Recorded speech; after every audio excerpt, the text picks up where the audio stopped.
اور خدا کا کلام آپ سب کو سنبھالے رکھیں. آئیں خاموشی اختیار کریں. بچوں سے بھی گزارش کلام کی طرف متوجہ.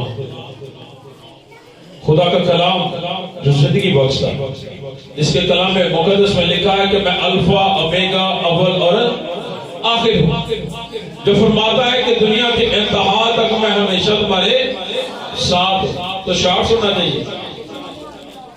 میسیج کی باری ہے تو کیا شعر سننا، بلکہ خدا کے کلام کو ہم سنیں گے اور دل سے رجوع لائیں گے. کیا کریں گے؟ دل سے رجوع لائیں گے. کیونکہ خوشخبری کا کلام جو بچوں نے یہاں پر پیش کیا اس سے ہمیں بہت خوشی ہے.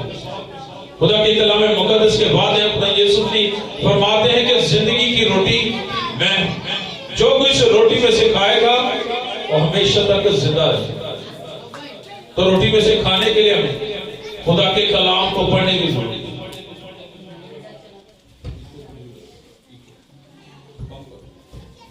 خدا کے کلام مقدس اگر خدا کے کلام میں دیکھیں تو روح کیا کرتی ہے؟ کلام مقدس میں لکھا پالوس رسول فرماتا ہے روح تو مستعد ہے مگر جسم کیا ہے؟ کمزور ہے. اگر ہم خدا کے کلام پر اس کے کلام کی باتوں پر عمل کرتے ہیں تو خوشخبری کا کلام جو آج ہم سنیں گے اس سے ہم سیکھیں گے کہ خدا یسوع مسیح کا زمین پر آنے کا مقصد کیا ہے.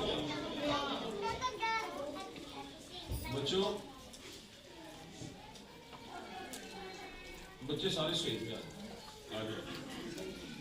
چلو اور آئے میرے ساتھ خدا کے کلام میں سے ایک حوالہ پڑھیں گے کیونکہ کلام کے مطابق خدا یسوع مسیح کے کلام مقدس میں لکھا ہے کہ میں اس لیے پیدا ہوا اور اس لیے زمین پر آیا تاکہ میں حق پر گواہی دوں.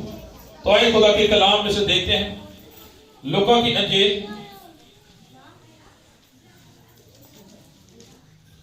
اس کا 2 باب اس کی 10 11 اور 12 آیت پڑھیں گے.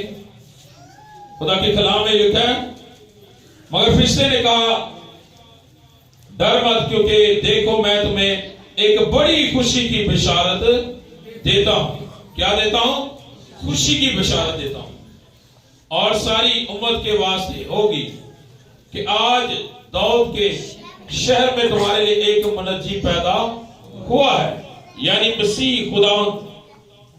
اور اس کا تمہارے شہر میں تمہارے لیے ایک نشان ہے. یہ ایک نشان ہے کہ تم ایک بچے کو کپڑے میں لپٹا اور چڑنی میں پڑا ہوا پاؤ گے. آمین ہلیلویا. میرے عزیزو یہاں پر ہم دیکھتے ہیں کہ خدا کے کلام میں ہمیں بڑی خوشی کی بشارت ملتی. کون پیدا ہے تمہارے لیے؟ ایک منجی. اگر ہم خدا کے کلام میں دیکھیں تو یسعیاہ نبی کا صحیفہ اس کے 61 باب اس کی پہلی آیت میں لکھا ہے کہ خداوند خدا کی روح مجھ پر ہے کیونکہ اس نے مجھے بھیجا کہ اس نے مجھے مسا کیا تاکہ میں حلیموں کو خوشخبری سنوں، اور اس نے مجھے بھیجا تاکہ میں شکستہ دلوں کو تسلی دوں، قیدیوں کے لیے رہائی اور اسیریوں کے لیے آزادی کا اعلان کروں. میرے عزیزو خدا کے کلام مقدس کے مطابق اگر ہم خدا کے کلام میں قائم رہے تو یہاں پر ہم سیکھ رہے ہیں کہ خدا یسوع مسیح ایک بڑی خوشخبری ہمارے لیے کیا ہوا؟ ایک منجی پیدا ہوا. یہ کن لوگوں کے لیے پیدا ہوا ہے؟ جو خدا یسوع مسیح میں قائم. کیونکہ کلام میں لکھا ہے اگر تم مجھ میں اور میری باتیں تم میں قائم رہے تو جو کہ تم زمین پر باندھو گے میں آسمان پر باندھوں.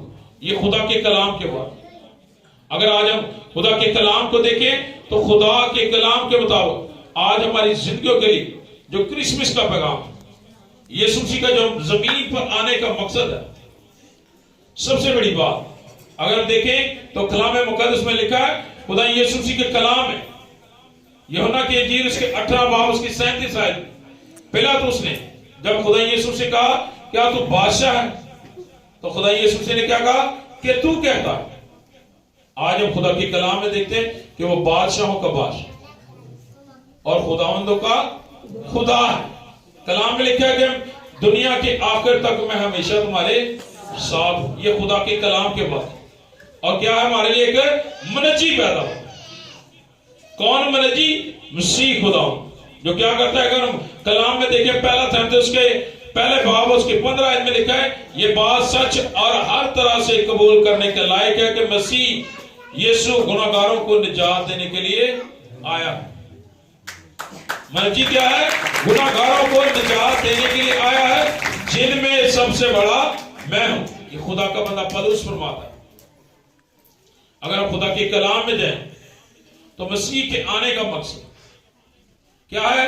گناہگاروں کو نجات دینے کا۔ جو رشتہ آدم سے لے کر اگر ہم ملاکی کی کتاب تک دیکھیں، جو رشتہ وہاں سے آدم سے پیدائش کی کتاب سے ملاکی کی کتاب تک جو رشتہ ٹوٹا ہوا تھا خدا سے، تو دوبارہ کس نے ملایا؟ خدا یسوع مسیح نے۔ خدا یسوع مسیح نے جب آئے تو کلام میں لکھا ہے کہ اس کا کلام پورا ہو۔ انہوں نے آ کر خدا کے کلام میں لکھا ہے کہ انہوں نے آ کر کہا کہ جا تیرے گناہ معاف ہو۔ کس نے کہا؟ خدا یسوع مسیح نے۔ اور کلام مقدس میں لکھا ہے کہ اس کو گناہ معاف کرنے کا اختیار دیا گیا۔ تو یہاں پر آج ہم دیکھتے ہیں کہ ایک ہمیں خوشی کی بشارت ملی۔ خوشی کی بشارت کیا ہے؟ کہ اب جب ہم خدا کے کلام کو پڑھتے ہیں تو خدا کا کلام ہمیں کیا کرتا ہے؟ پاک کرتا ہے۔ خدا کے کلام میں یوحنا کی انجیل اس کے 15 باب اس کی 3 آیت میں لکھا ہے کہ جو کلام تم نے سنا اس کے عوض تم کیا ہو؟ پاک ہو۔ اور خدا کے کلام مقدس کے مطابق خدا یسوع مسیح نے ایک محبت کا پیغام دیا۔ کلام مقدس میں لکھا ہے کہ جب اسے مصلوب کرنے کے لیے لے جا رہے تھے تو کلام مقدس کے مطابق وہاں پر خدا کے کلام میں لکھا ہے کہ جب اسے صلیب پر چڑھایا جا رہا تھا کوئی بھی بات یا کوئی ایسی بات کسی کے سامنے نہیں، بلکہ کلام میں لکھا ہے خدا یسوع مسیح نے جب پطرس رسول نے اپنی تلوار کی تھی تو کلام میں لکھا ہے کہ میں اپنے باپ سے کہتا تو وہ میرے لیے 12 تمن یعنی کہ 12 کروڑ فرشتے میرے لیے بھیج دیتا، مگر کلام مقدس کے مطابق خدا کا لکھا پورا ہوا۔ آج ہم خدا کے خوشخبری کے کلام میں اس لیے شامل ہو رہے تاکہ ہم اپنے آپ کو پاک کریں۔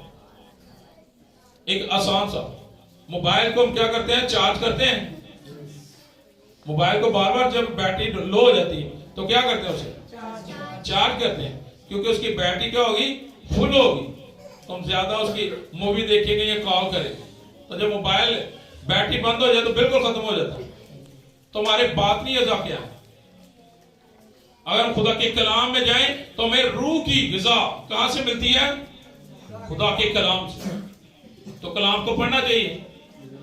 کلام کو پڑھنے سے کیا ہوگا؟ جیسے بیٹری چارج ہوتی اسی طرح ہماری روح چارج ہوتی۔ پھر کلام میں جس طرح لکھا ہے کہ تم میرے قریب آؤ تو میں تمہارے قریب آؤں گا۔ پھر خوشخبری کا کلام ہماری زندگیوں پر قائم ہوگا۔ کیا ہوگا؟ خوشخبری کا کلام میری زندگی کے لیے قائم ہوگا۔ ایک آخری حوالہ خدا کے کلام میں سے دیکھیں گے۔ پہلا